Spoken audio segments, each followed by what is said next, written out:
Distinguished guests, esteemed colleagues, students, participants from all around the world, a very good morning.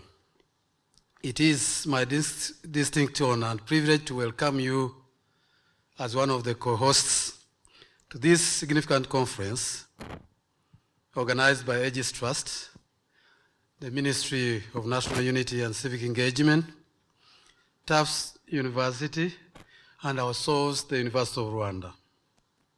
As we gather here to commemorate 30 years since the genocide against the Tutsi and sharing experiences about listening and leading, about peace and justice, we are always reminded of our shared responsibility to foster peace, resilience, and transformational justice. We begin by honoring the memory of the victims of the genocide against the Tutsi, a dark chapter in our history that claimed the lives of over 1 million people. The legacy of this atrocity continues to shape our collective conscience and our commitment to never again. It is through remembrance and education that we ensure such tragedies are not repeated. This conference serves as a platform for reflection, learning, and action. Distinguished guests, ladies and gentlemen, dear participants, peace is not merely absence of conflict. It is the presence of justice, equity, and respect for human dignity. Resilience is the capacity to recover, adapt, and thrive in the face of adversity. It is to know that yes, the challenges are there, but I, at the same time, am the one to get them over. Together, peace and resilience form the bedrock of a healthy, progressive society. Our discussions over the next few days will delve into these concepts, exploring their interplay and how they can be fostered in post-conflict settings, especially. As has been Her Excellency just presented, Rwanda is the best ground to take such lessons. We are gathered here to interrogate this wonderful theme on peace, resilience, and transformational justice, just a few days when Rwandans have just concluded their electoral process. Well, I say concluded, but it's still in the process, the result of which, to date, has taken many, especially outsiders, by dismay and surprise. To us Rwandans, what is referred to as surprise by others is a clear manifestation that our ways, our choice of how we have decided as Rwandans to govern ourselves, to conduct our businesses, informed by the great lessons learned through our dark history, haven't actually been clearly understood by many. The results were a clear manifestation of our trust, the appreciation, and aspirations for more. For the journey that has been trodden for the last 30 years, they've been great lessons to Rwandans. We have learned, and it helps us to look back and learn a lot from our history. Rwandans wish to have more of what they have achieved in the past 30 years. As Eleanor Roosevelt once said, Rwandans have learned that it isn't enough to talk about peace. One must believe in it, and it isn't enough to believe in it. One must work at it. Ladies and gentlemen, dear participants, one of the most critical elements in peace building is the art of listening. I say this not only as a lawyer, but also a professional mediator and a negotiator. Active listening involves understanding, empathy, and validation of diverse perspectives. It is through genuine listening that we can bridge divides, heal wounds, and build inclusive communities. In 1994, the Rwanda Patriotic Army stopped the genocide against the Tutsi, overthrew the genocidal regime, and right away embarked on reconstruction of the country that had been torn apart and turned into ashes. Peace was history. Security was equally history, but also security, justice had all been forgotten. 4 years later, in what was referred to as Urugwiro talks, that was around mid-1998, the talks began for over a year. And despite all the justifications not to listen to each other as Rwandans from all walks of life and categories, politicians, authorized political parties, religious leaders, civil servants, people from private sector, academia, judiciary, civil society organizations, and to mention just a few, chose to get together, open themselves to each other,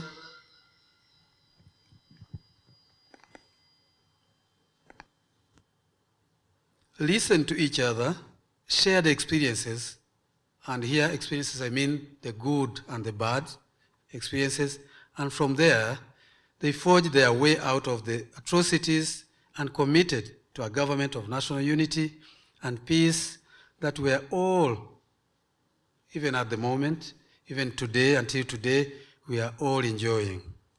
It was then, as a result of active listening to each other, that the pillars of our present-day constitution, including power sharing, unity of Rwandans, and some other very important themes like Gacaca courts and many other institutions, the guarantors of our peace and stability, were framed.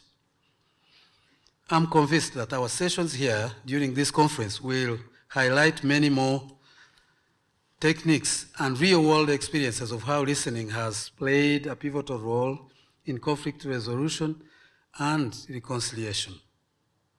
Dear participants, ladies and gentlemen, peace is created and ensured through good governance and effective leadership.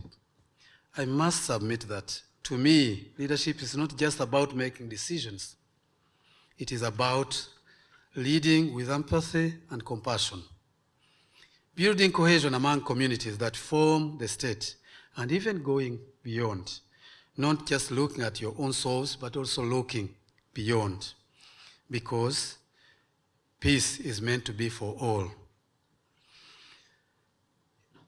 You have always to be avoiding and castigating divisive tendencies, hate speeches like what we hear around, and propaganda, discriminations of any kinds, nepotism, and similar tendencies. By the words of Martin Luther King Jr., injustice anywhere is a threat to justice everywhere. So we cannot stand to be onlookers when there is any kind of injustice anywhere, because it will lead to injustice everywhere. Effective leaders inspire trust and hope, guiding their communities through challenges with a shared vision for a better future. It is through this effective leadership and the governance that delivers to the expectations of the led that trust is attained, and the so-called impossibles, like what we hear today about the 99.18% votes, manifest itself. During this conference, we will explore stories of leaders who have successfully fostered peace and community healing through empathetic approaches. Transformational justice goes beyond addressing immediate consequences of conflict. It aims to transform the underlying social, political, and economic conditions that fuel violence and injustice. We have so many stories to share. I believe so many other stories from elsewhere will be shared. And by examining case studies from Rwanda and beyond, we will learn how transformational justice can pave the way for lasting peace and societal transformation. Rwanda's journey over the past 3 decades has been one of remarkable resilience and transformation. Through initiatives like the Charter Courts and the Wunzi system, we have embraced community-based justice and reconciliation. This is what is done by what we would call ordinary people, those who did not go to school necessarily to learn about the articles, statutes, and so forth.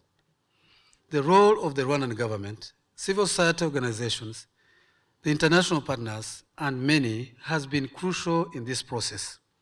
Where possible, our conference will shed light on these efforts, offering valuable insights for other nations, but also learning from experiences from elsewhere around the world.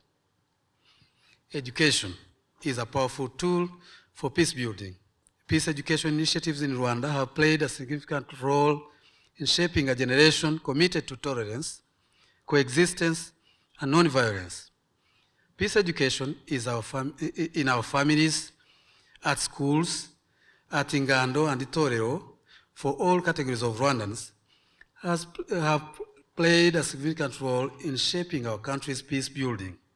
We will discuss the impact of these programs and how they can be replicated in other contexts to prevent future conflicts. We are greatly thrilled by the launching of Isoko, I believe it is Isoko, not Isoko, Institute or Center that shall be fostering great values through peace education programs, and we look forward to working together with Aegis Trust in fostering all this, especially through our University Center for Conflict Management. Resilient communities are characterized by social cohesion, trust, and ability to collectively respond to challenges.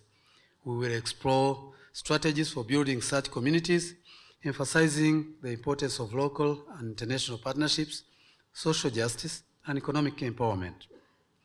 Ladies and gentlemen, dear participants, from Rwanda's experience and the experiences of other nations whose participants are here with us, we have learned valuable lessons in our peace building and justice. These best practices will be shared and discussed, providing a framework for effective action in various contexts. As we look to the future, we must embrace emerging trends and innovations in peace building and justice, the role of technology and importance of youth engagement. We were reminded to use social media, and we were informed how to. The importance of youth engagement and the use of technology and the need for inclusive governance will be key topics of discussion. Together, we can chart a path towards a more peaceful and just world. As I conclude, I would like to thank the Aegis Trust, of course, first of all, for trusting us to be partners in this, and all other partners for their tireless efforts in organizing this conference. And all of you, your presence here today is a testament of our collective commitment to peace, resilience, and transformational justice. Let us use this opportunity to listen, learn, and lead with purpose. I thank you very much for your kind attention.